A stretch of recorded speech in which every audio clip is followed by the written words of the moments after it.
സമരം ഉപേക്ഷിക്കില്ലെന്നും സമരത്തിന്റെ രൂപം മാറ്റുമെന്നും ആശാപ്രവർത്തകർ. കേരളപ്പിറവി ദിനത്തിൽ റാലി നടത്തുമെന്നും ആശമാർ.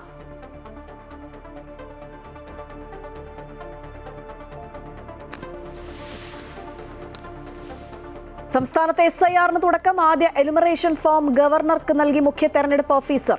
യോഗ്യരായ ഒരു വോട്ടറെയും ഒഴിവാക്കരുതെന്ന് ഗവർണർ.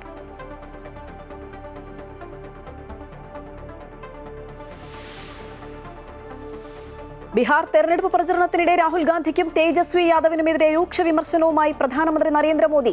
ഇരുവരും അഴിമതിയുടെ രാജകുമാരന്മാരാണെന്നും വാഗ്ദാനങ്ങൾ നൽകി ജനങ്ങളെ പറ്റിക്കുകയാണെന്നും മോദി.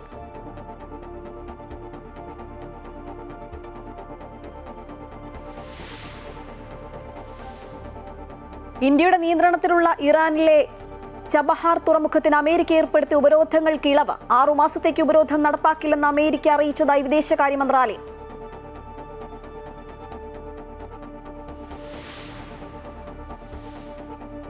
കോഴിക്കോട് 6 വയസ്സുകാരി അതിഥി S. നമ്പൂതിരിയെ പീഡിപ്പിച്ചും പട്ടിണിക്കിട്ടും കൊലപ്പെടുത്തിയ കേസിൽ അച്ഛനും രണ്ടാനമ്മയ്ക്കും ജീവപര്യന്തം ശിക്ഷ. ചീനിക്കുഴി കൊലപാതകത്തിൽ പ്രതി ഹമീദിന് വധശിക്ഷ വിധിച്ച് തൊടുപുഴ കോടതി. മകനെയും ഭാര്യയെയും 2 കൊച്ചുമക്കളെയും ഹമീദ് തീ കൊളുത്തി കൊലപ്പെടുത്തിയത് 2022 മാർച്ച് 19-ന്.